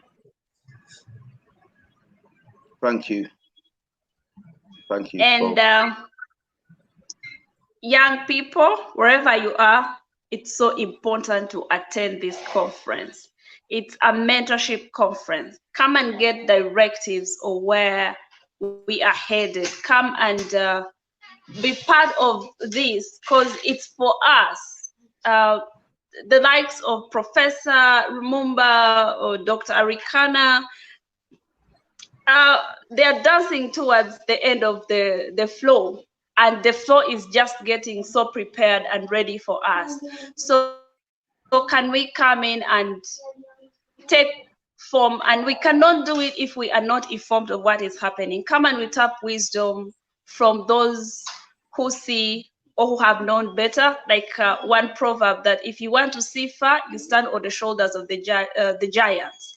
And for now, the giants are these.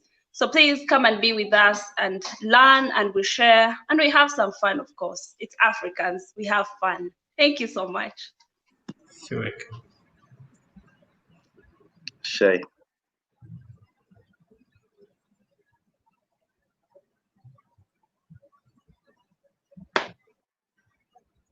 This is the Common Dominant Show. I'm Daniel Davidson. I'm leading talks, the path that we all must take.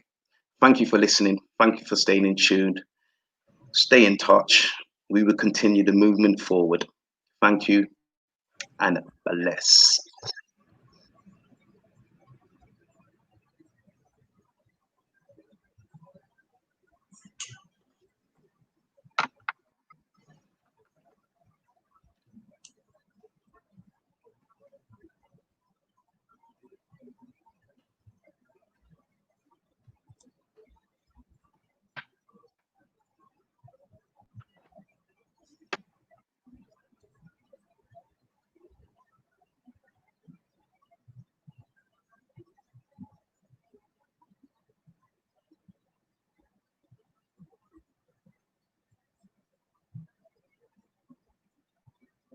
Well, we're still here. It's like we don't want the show to end. So let's not waste valuable and good time. But yeah. I think for me, really, links like this and what we're doing, a lot of people be fearful of it because we don't know each other. We've never met, we've never spoken before. And we feel like we have to, present ourselves a certain way. But I felt like I didn't have to know yous. I just had to have a common interest, which was, Africa. And it's just so simple as that, How did you feel the show went, brother? It was marvelous. The way you conducted it, I felt so comfortable, and it really shows our target, our common goal. Africa to the next level is what is very important, and any other thing comes after. Yes. So thank you very much for having me. Yeah. No, thank you.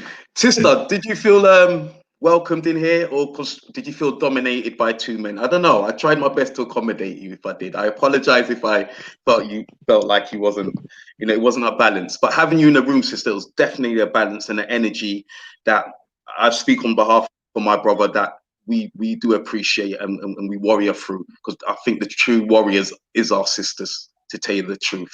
They've got strength like no others. Do you know what I mean?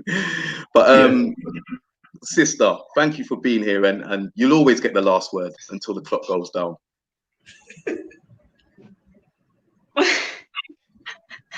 Thank you very much. Not at all. I didn't feel dominated at all. I felt welcome, and it's actually hitting me that I expressed myself that freely to okay, I'm familiar with Salifu, but you know what, this is why we are brothers, and they say blood is thicker than water. So the moment we have the same energy, we have the same purpose, we have the same cause, the language becomes the same, and the flow is the same. So thank you again.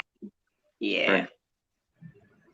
So we have a late arrival. The energies and our ancestors have sent someone in to add to the cause. We've only got a few minutes left, but it's vital minutes and it's valuable to have people on the discussion. So, brother, can you introduce yourself and just let us know a bit about yourself, and just come into this conversation? We're at the back end of it. We're closing the show, but we're still open. So, Neferu Barry, brother, speak, please. Hello, brother.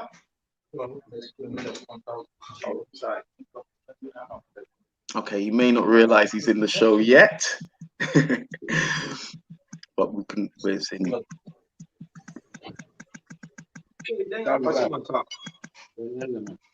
It's okay. Is this a link of yours, Salifu? Yes. Yes. Okay. Yeah, he is our representative in Turkey. Okay. Yeah, he's doing a great job trying to rally the African diaspora in Turkey. Okay. Yeah.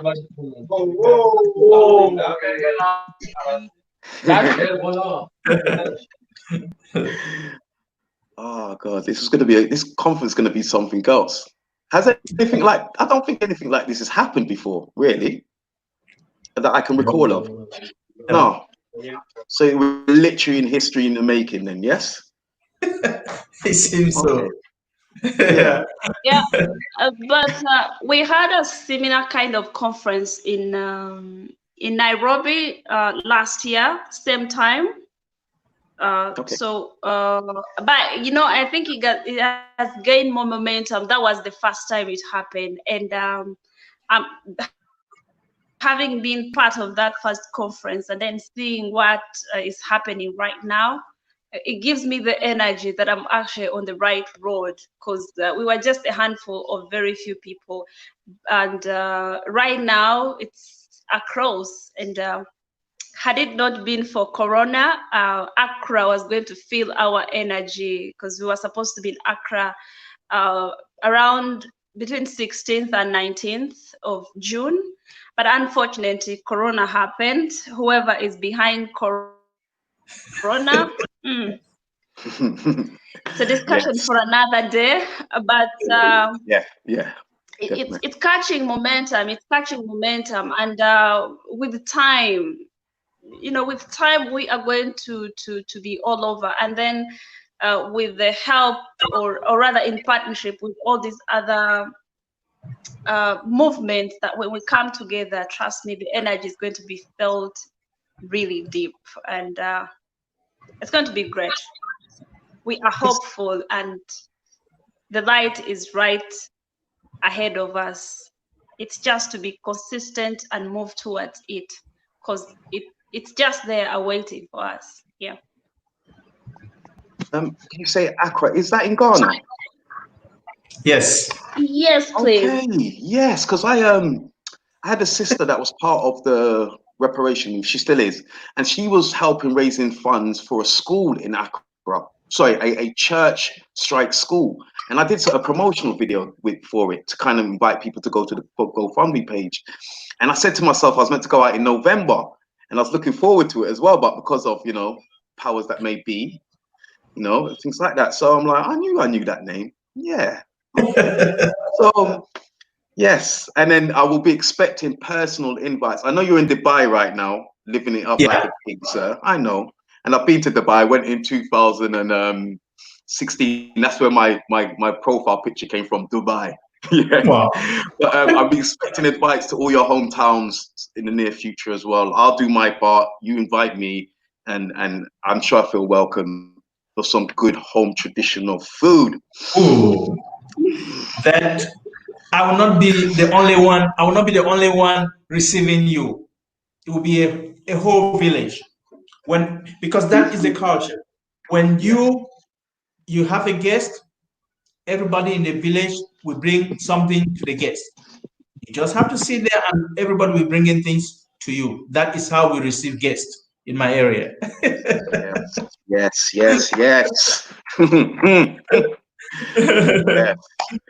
Yeah, and I had a student, because I used to work with social work students, and I had a student that was from Uganda, and she used to come with her meals, and my boss used to always try and bring his fork, but she was like, no, we don't share food like that. You don't dip into my pot. And she used to break me off a little piece. So Sister Monica, I know I've had the taste of the food, so you could make sure I get a plate ready when you come still, please. Thank you. That's all I can say there. Oh yeah, thank you. Uganda. I don't want to sweet talk about ourselves, but I think we have a very warm culture, very welcoming, and of course we have great food. Yeah, the food is great here, and we have a variety of food, because most friends of mine who visit Uganda, because for us in Uganda, we don't serve one type of food. We'll have like 4, and then we serve maybe a different sauce, like let's say meat or beans or chicken. But like when you go to local restaurants, you say, I want all food, or you say, I want beans, and then they give you every other kind of food. Like there's sweet potato, there's cassava, there's ugali, there's matoke. That's how we eat here. We have great food, and you are always welcome. And you know what? That kind of hospitality we have towards everyone, we as Africans, or that's what people mistake to be primitive. That's what the greedy, the selfish are trying to say. That culture it's not. It's backward. It's primitive. I wonder, in the logical way of thinking, how can somebody welcoming and loving be primitive, and one who is I and for myself, and that's it? And if it's possible, I'm going to come and take what is yours. How can that be civilization? How can that be modernization? I think that's why it's so important to learn, to look through our history and our culture with a different lens, different from the one we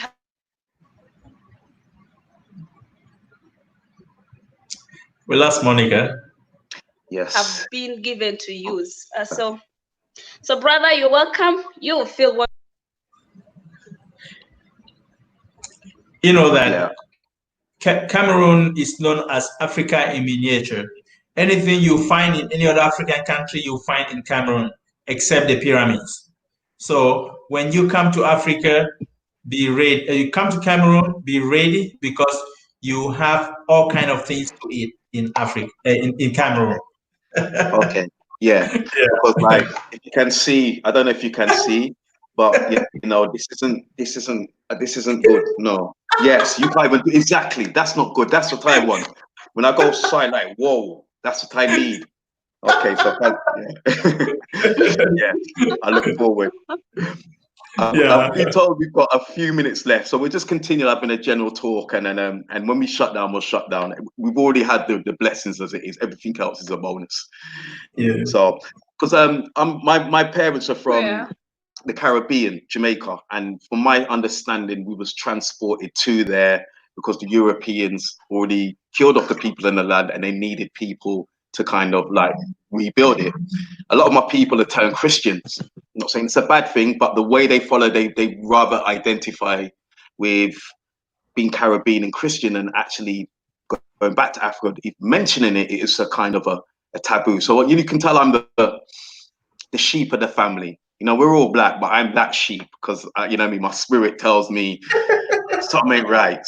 So, you know what I mean? I don't really bother with it because I'm okay with me and my connection. So I'm not worried about trying to wake up others that are still asleep.